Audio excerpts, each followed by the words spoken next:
नमस्कार दोस्तों, टीचिंग विषय में आप सभी का हार्दिक स्वागत है। हर रोज गिरकर भी मुकम्मल खड़े हैं, हर रोज गिरकर भी मुकम्मल खड़े हैं। ये जिंदगी देख, मेरे हौसले तुझसे भी बड़े हैं। आइए देखते हैं। सीडीपी विषय से संबंधित अति महत्वपूर्ण प्रश्नों की श्रृंखला आपकी आगामी परीक्षाओं के लिए टेट और सुपर टेट।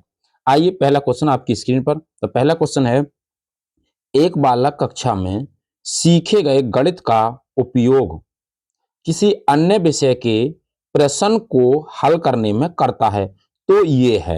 यानी कोई बच्चा है जो गणित का उपयोग किसी अन्य विषय के प्रश्न को हल करने में करता है तो ये क्या कहलाता है? ऑप्शन ए, अधिगम का सकारात्मक स्थानांतरण। ऑप्शन बी, अधिगम का शून्य स्थानांतरण। ऑप्शन सी, अधिगम का नकारात्मक स्थानांतरण। ऑप्शन डी, प्रेरणात्मक स्थानांतरण। अब हम बात करें कि बच्चा जो गणित का उपयोग कर रहा है किसी और प्रश्न और अन्य विषय को प्रश्न को हल करने में, तो ये जो होगा ना, तो शून्य, जब शून्य कब होता, शून्य तब होता जब न कुछ ना कर पाता। नकारात्मक तब होता जब बिल्कुल गलत करता, तो ये इनके नेगेटिव में जाता, तो ये क्या कहलाता, नकारात्मक। अब प्रेरणा नहीं दी जा रही यहां पर, इसका मतलब ये सकारात्मक विचार कर रहा है बच्चा, तो ये जो कहलाएगा अधिगम का सकारात्मक स्थानांतरण। ऑप्शन ए इस प्रश्न का सही आंसर है। आइए नेक्स्ट अगला क्वेश्चन आपकी स्क्रीन पर। अगला क्वेश्चन है कि विद्यार्थियों को विद्यालय में खेल क्यों खेलने चाहिए? विद्यार्थियों को विद्यालय में खेल क्यों खेलने चाहिए? ऑप्शन ए, ये उन्हें शारीरिक रूप से सशक्त बनाएगा। ऑप्शन बी, ये शिक्षकों का काम आसान करेगा। ऑप्शन सी, ये समय बिताने में सहायक होगा। ऑप्शन डी, ये सहयोग एवं शारीरिक संतुलन का विकास करेगा। तो सबसे सटीक आंसर जो होगा इसका, ये भी ठीक है कि शारीरिक रूप से सशक्त बनाएगा, हाँ बिल्कुल ठीक है। शिक्षकों का काम आसान करेगा, ऐसा कुछ नहीं है। ये समय बिताने में, ऐसा कुछ नहीं है भैया। तो इसका मतलब ये, इसका जो आंसर है वो इसमें इंक्लूड हो गया, ये सहयोग एवं शारीरिक संतुलन का विकास करेगा। ऑप्शन डी इस प्रश्न का सही आंसर है। आइए नेक्स्ट क्वेश्चन। अगला क्वेश्चन, शिक्षण सबसे अधिक प्रभावी होता है जब, कब होता है? ऑप्शन ए, कि विद्यार्थी विषय में रुचि लेते हैं। ऑप्शन बी, शिक्षक को विषय का गहन ज्ञान हो। ऑप्शन सी, विद्यार्थियों को उनके मानसिक स्तर के अनुरूप शिक्षा दी जाए। ऑप्शन डी, एक ही विषय वस्तु को बार बार दोहराया जाए। तो कब प्रभावी होगा विद्यार्थियों को? इस क्वेश्चन का अगर हम बात करें, विद्यार्थी विषय में रुचि लेते हैं, हाँ बिल्कुल ठीक है, हो सकता है भाई। गहन ज्ञान हो, ऐसा कुछ नहीं है भैया। एक ही विषय वस्तु नहीं, ऐसा नहीं है, एक ही वस्तु को बार बार करेंगे तो ये नहीं होगा भैया। विद्यार्थियों को उनके मानसिक स्तर के अनुरूप शिक्षा दी जाए, किस बच्चे का मानसिक आयु लेवल कितना हो उसके हिसाब से उनको शिक्षा दी जाए, तो ये क्या कहलाएगा, सटीक आंसर हो जाएगा ऑप्शन नंबर सी। आइए नेक्स्ट अगला क्वेश्चन है, बाल्यकाल होता है कब से कब तक? ऑप्शन ए, जन्म से लेकर 3 वर्ष की आयु तक। ऑप्शन बी, तीसरे वर्ष से लेकर 6 वर्ष की आयु तक। ऑप्शन सी, छठे वर्ष से लेकर 12 वर्ष की आयु तक। ऑप्शन डी, दूसरे वर्ष से लेकर 10 या 12 वर्ष की आयु तक। और बाल्यकाल की जो अवस्था होती है वो कब से कब तक होती है? तो इस क्वेश्चन का सही आंसर होगा, वो होगा 6 से 12 वर्ष। 6 से 12 वर्ष, ऑप्शन नंबर सी इस प्रश्न का सही आंसर है। आइए नेक्स्ट क्वेश्चन आपकी स्क्रीन पर। अगला क्वेश्चन है, शिक्षा बच्चों की सहायक होती है उनके कब? ऑप्शन ए, शारीरिक विकास करने में। ऑप्शन बी, केवल मानसिक विकास करने में, तो ये तो होगा नहीं। ऑप्शन सी, सर्वांगीण विकास करने में। ऑप्शन डी, केवल चरित्र विकास में, तो ये भी नहीं होगा भैया, केवल नेगेटिव टैग वर्ड्स है। तो ये जो होती है सहायक शिक्षा, तो बच्चे के सर्वांगीण विकास करने में होती है। ऑप्शन नंबर सी इस प्रश्न का सही आंसर है। आइए नेक्स्ट क्वेश्चन। अगला है, सामान्य परिपक्वता से पहले प्रशिक्षित करना प्रायः क्या कहलाता है? ऑप्शन ए, सामान्य कौशलों के निष्पादन के संदर्भ में बहुत लाभकारी होता है, हाँ ठीक है भैया। ऑप्शन बी, दीर्घकालिक दृष्टिकोण से लाभकारी होता है। ऑप्शन नंबर सी, सभी दृष्टिकोण से हानिकारक होता है। ऑप्शन नंबर डी, प्रशिक्षण हेतु उपयोग में ली गई विधि पर निर्भर करते हुए लाभकारी या हानिकारक होता है। तो इस क्वेश्चन का जो सही आंसर होगा वो होगा, सभी दृष्टिकोणों से क्या होता है, हानिकारक होता है। ऑप्शन नंबर सी इस प्रश्न का सही आंसर है। सामान्य परिपक्वता से पहले प्रशिक्षित करना, क्योंकि सभी दृष्टिकोणों से यह हानिकारक होगा। आइए नेक्स्ट क्वेश्चन आपकी स्क्रीन पर। अगला क्वेश्चन है क्वेश्चन नंबर 7, निम्नलिखित में से कौन सा कारक बच्चे के संवेगात्मक विकास को सबसे कम प्रभावित करने वाला है? बच्चे के इमोशन को सबसे कम प्रभावित कौन करेगा? ऑप्शन ए, परिवार। ऑप्शन बी, आर्थिक स्थिति। ऑप्शन सी, स्वास्थ्य। ऑप्शन डी, खेलकूद। तो क्वेश्चन नंबर हम 8 की अगर बात की जाए कि कौन है जो सबसे कम प्रभावी करेगा, तो ये जो है वो खेल-कूद है। ऑप्शन नंबर डी इस प्रश्न का सही आंसर है खेल-कूद। नेक्स्ट अगला क्वेश्चन, कोहल वर्ग के अनुसार वह स्तर जिसमें बालक की नैतिकता दंड के भय से नियंत्रित रहती है कहलाती है। ऑप्शन ए पूर्व नैतिक अवस्था, ऑप्शन बी परंपरागत नैतिक स्तर, ऑप्शन सी आत्म स्वीकृत नैतिक अवस्था, ऑप्शन डी नैतिकता स्तर। तो कोहल वर्ग के अनुसार अगर दंड और भय की अगर बात की जाए तो कौन से स्तर की बात आती है, तो हम बात करें भैया तो ये जो आती है वो पूर्व नैतिक अवस्था के अंदर आती है। ऑप्शन नंबर ए इस प्रश्न का सही आंसर हो जाएगा। आइए नेक्स्ट क्वेश्चन आपकी स्क्रीन पर, पियाजे के संज्ञानात्मक विकास के 4 चरणों में कौन सा सम्मिलित नहीं है? तो पियाजे का कौन सा चरण नहीं है? ऑप्शन ए इंद्रियगामक अवस्था, हाँ बिल्कुल ठीक है भाई, 0 से 2 वर्ष। ऑप्शन बी पूर्व संक्रियात्मक अवस्था, 2 से 7 वर्ष। ऑप्शन सी उत्तर संक्रियात्मक अवस्था, ऑप्शन डी अमूर्त संक्रियात्मक अवस्था। तो पियाजे में कौन शामिल नहीं है? तो पियाजे की अगर बात करें तो ये उत्तर संक्रियात्मक अवस्था शामिल नहीं है। ऑप्शन नंबर सी इस प्रश्न का सही आंसर हो जाएगा।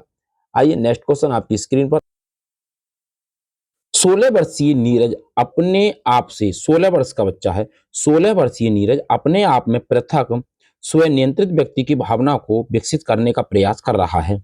वह विकसित कर रहा है, क्या विकसित कर रहा है? ऑप्शन ए नियमों के प्रति घृणा, ऑप्शन बी स्वायत्तता, ऑप्शन सी किशोर अवस्था अक्कड़पन, ऑप्शन डी परिपक्वता। तो 16 वर्षीय नीरज अपने आप में पृथक स्वनियंत्रित व्यक्ति की भावना को विकसित करने का प्रयास कर रहा है, तो ये क्या है? तो हम इस क्वेश्चन की बात करें तो ये क्या है? स्वायत्तता है, यानी कि स्वायत्तता।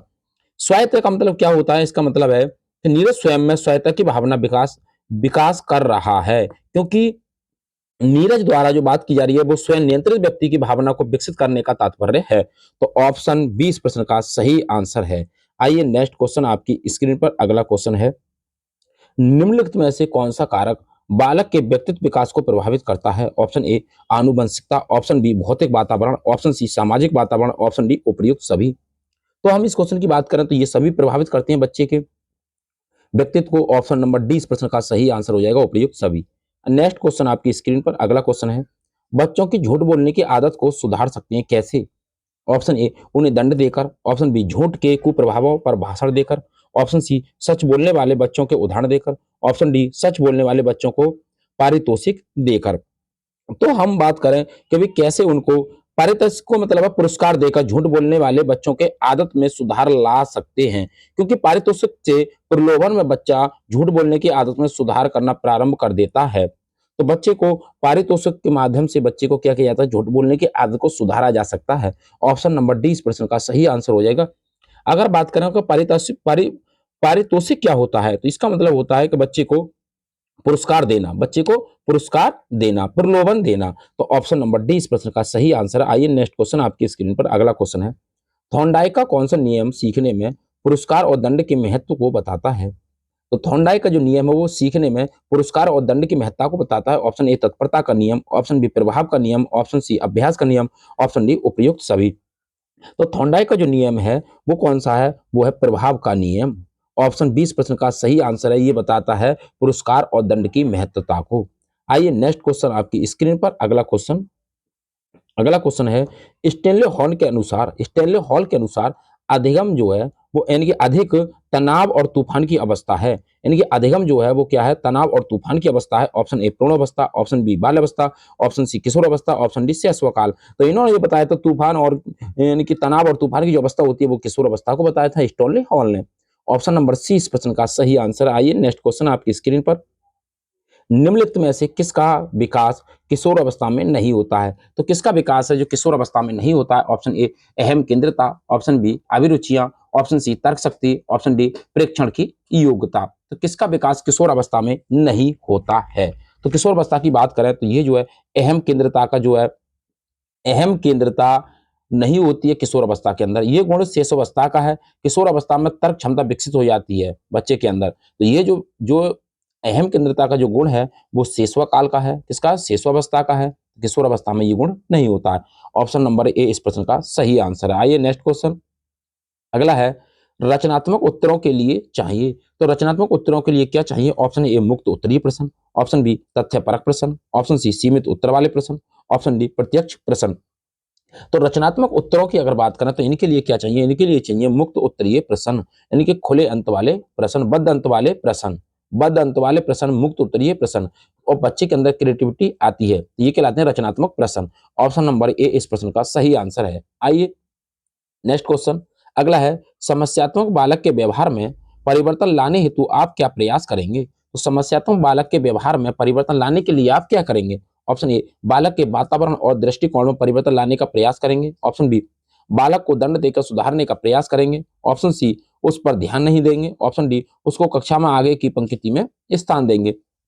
तो कोई बच्चा है समस्यात्मक बालक है तो उसके लिए क्या करेंगे, तो उसके लिए बालक के वातावरण और दृष्टिकोण में परिवर्तन लाने का प्रयास करेंगे। ऐसा नहीं है उसको दंड दिया जाए, ना ही ध्यान नहीं देंगे, ऐसा नहीं है भैया, पंक्ति में आगे बैठेंगे, ऐसा कुछ नहीं है। बालक के वातावरण और दृष्टिकोण में परिवर्तन लाने का प्रयास करेंगे। ऑप्शन नंबर ए इस प्रश्न का सही आंसर है। आइए अगला क्वेश्चन नेक्स्ट है, अधिगमकर्ता में बढ़ते हुए क्रोध को रोकने के लिए अध्यापक को चाहिए। अधिगमकर्ता में बढ़ती हुई क्रोध को रोकने के लिए अध्यापक को क्या चाहिए। ऑप्शन ए कि उसके सभी हितों की सुरक्षा करे भले ही वह अनुचित हो। ऑप्शन बी कि बालक के दिन प्रतिदिन के मामलों में कोई हस्तक्षेप ना करे। ऑप्शन सी कि वह उसे अनदेखा कर दे। ऑप्शन डी कि बालक को क्रोध करने पर दंड दे। तो बताएं अध्यापक को क्या करना चाहिए। तो अध्यापक की अगर हम बात करें कि अध्यापक को क्या करना चाहिए, तो एक अध्यापक के लिए कि बालक के दिन प्रतिदिन के मामलों में कोई हस्तक्षेप ना करे। ऑप्शन नंबर बी इस प्रश्न का सही आंसर हो जाएगा। आइए अगला क्वेश्चन आपकी स्क्रीन पर, अगला है सृजनात्मकता की विशेषता क्या है। ऑप्शन ए मौलिकता, ऑप्शन बी प्रभावशीलता, ऑप्शन सी लचीलापन, ऑप्शन डी उपयुक्त सभी। तो सृजनात्मकता की अगर हम बात करें कि इसकी विशेषता कौन कौन सी है, तो इसकी विशेषता जो है वो मौलिकता भी है, प्रभावशीलता भी है और लचीलापन भी है, इसलिए ऑप्शन नंबर डी इस प्रश्न का सही आंसर हो जाएगा। आइए नेक्स्ट क्वेश्चन आपकी स्क्रीन पर अगला क्वेश्चन है, अगला क्वेश्चन है एक मंद गति से सीखने वाले बालक को जरूरत होती है। एक बच्चा जो मंद गति से सीखता है तो उसके लिए क्या आवश्यकता होती है। ऑप्शन ए अतिरिक्त सहायता की, ऑप्शन बी विशेष सहायता की, ऑप्शन सी किसी सहायता की नहीं, ऑप्शन डी कुछ सहायता की। तो एक बच्चा जो मंद बुद्धि का है, मंद गति से सीखता है, उस बालक को विशेष सहायता की जरूरत होती है। ऑप्शन नंबर बी इस प्रश्न का सही आंसर हो जाएगा। आइए नेक्स्ट क्वेश्चन आपकी स्क्रीन पर है कि शिक्षण को निम्न प्रकार से परिभाषित किया जाता है कैसे। ऑप्शन ए अधिगम का सरलीकरण करके, ऑप्शन बी शिक्षकों द्वारा ज्ञान का स्थानांतरण तथा छात्र द्वारा ज्ञान को ग्रहण करना, ऑप्शन सी पाठ्य पुस्तकों को पढ़ना, ऑप्शन डी शिक्षकों द्वारा ज्ञान का स्थानांतरण करना। तो कैसे किया जाता है, तो हम इस क्वेश्चन की बात करें, इस क्वेश्चन का जो सही आंसर हो जाएगा वो ऑप्शन नंबर बी हो जाएगा, शिक्षकों द्वारा ज्ञान का स्थानांतरण तथा छात्र द्वारा ज्ञान को ग्रहण करना। आइए नेक्स्ट क्वेश्चन अगला है, शिक्षकों को निम्नलिखित शिक्षण विधियों को अभ्यास में लाना चाहिए।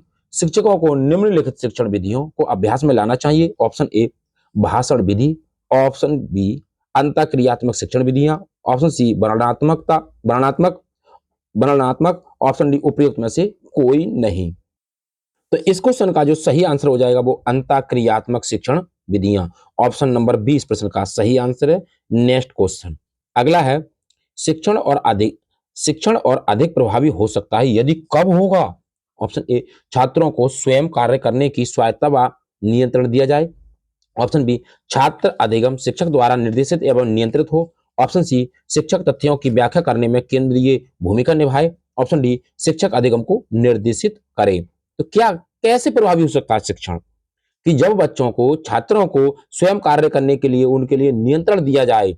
ऑप्शन नंबर ए इस प्रश्न का सही आंसर है।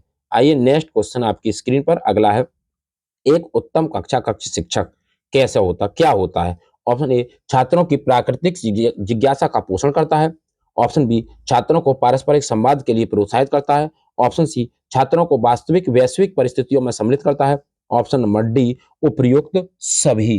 तो इस क्वेश्चन की अगर हम बात करें तो इस क्वेश्चन का जो सही आंसर हो जाएगा वो हो जाएगा ऑप्शन नंबर डी उपयुक्त सभी। आइए नेक्स्ट क्वेश्चन आपकी स्क्रीन पर अगला है, सामान्यतः छात्रों में पठन पाठन के लिए निम्न विशेषताएं होती हैं कौन कौन सी। ऑप्शन ए अधिगम में क्रियाशीलता, ऑप्शन बी छात्रों में सीखने की योग्यता, ऑप्शन सी स्वयं क्रिया करके नवीन अनुभवों द्वारा ज्ञान का निर्माण करना, ऑप्शन नंबर डी उपयुक्त सभी। तो सामान्यतः छात्रों में जो पठन पाठन के लिए विशेषता होती है, अधिगम में क्रियाशीलता होती है, छात्रों में सीखने की योग्यता होती है, स्वयं क्रिया करके अपने नवीन अनुभवों का द्वारा ज्ञान का निर्माण करता है बच्चा, ये भी होती है। इसलिए ऑप्शन नंबर डी इस प्रश्न का सही आंसर हो जाएगा, उपर्युक्त सभी। आइए नेक्स्ट क्वेश्चन, आपके द्वारा पूछे गए प्रश्न का विद्यार्थी गलत उत्तर देता है तो आप क्या करेंगे? यानी कोई बच्चा है, आपने प्रश्न पूछा और बच्चा गलत उत्तर देता है तो आप क्या करेंगे? ऑप्शन ए, दूसरा प्रश्न पूछेंगे जिसमें विद्यार्थी स्वयं महसूस करे कि उत्तर गलत था। ऑप्शन बी, उसे बताएंगे कि उसका उत्तर गलत क्यों था। ऑप्शन सी, किसी दूसरे विद्यार्थी को उत्तर देने के लिए कहेंगे। ऑप्शन नंबर डी, सही उत्तर बताएंगे। तो इस क्वेश्चन का जो सही आंसर हो जाएगा कि भाई शिक्षक द्वारा पूछे गए प्रश्न का विद्यार्थी गलत उत्तर देता है तो शिक्षक विद्यार्थी को बताएंगे कि उसका उत्तर गलत क्यों था और सही उत्तर की व्याख्या करेंगे। तो ऑप्शन नंबर 20 प्रश्न का सही आंसर हो जाएगा। आइए नेक्स्ट क्वेश्चन आपकी स्क्रीन पर अगला क्वेश्चन है, निम्नलिखित में से कौन सा स्तर शिक्षण का है? ऑप्शन ए परावर्तक, ऑप्शन बी अंतःक्रियात्मक, ऑप्शन सी प्रक्षेपण, ऑप्शन डी संकलित। तो इस क्वेश्चन का जो सही आंसर हो जाएगा, तो पहले बात करें शिक्षण स्तर निम्न कौन कौन सी होती हैं। एक तो होता है अंतःक्रियात्मक, दूसरा होता है हमारा कौन सा पहचान, अगला कौन सा होता है पहचान, पहचान और पहचान के बाद क्या आती है प्रशंसा, प्रशंसा और प्रशंसा के बाद क्या आती है, प्रशंसा के बाद आता है विश्लेषण। क्या आता है? विश्लेषण, विश्लेषण। तो ये है शिक्षण के जो स्तर है वो है अंतःक्रियात्मक, पहचान, प्रशंसा और विश्लेषण। अब पूछ रहा है कोई कौन सा स्तर है, तो इसमें जो स्तर है वो ऑप्शन नंबर बी हो जाएगा, अंतःक्रियात्मक स्तर है। ऑप्शन नंबर 20 प्रश्न का सही आंसर है। तो उम्मीद करता हूं दोस्तों सीडीपी विषय से संबंधित यानी बाल विकास से संबंधित जो 30 प्रश्नों की महत्वपूर्ण श्रृंखला थी आपको पसंद आई होगी। यदि वीडियो पसंद आई हो तो वीडियो को ज्यादा से ज्यादा शेयर करें और लाइक करें और कमेंट बॉक्स में वीडियो से संबंधित अपना सुझाव अवश्य दें। यदि चैनल पर नए हैं तो चैनल को सब्सक्राइब करें। ऑल द बेस्ट, थैंक्स, जय हिंद, जय भारत।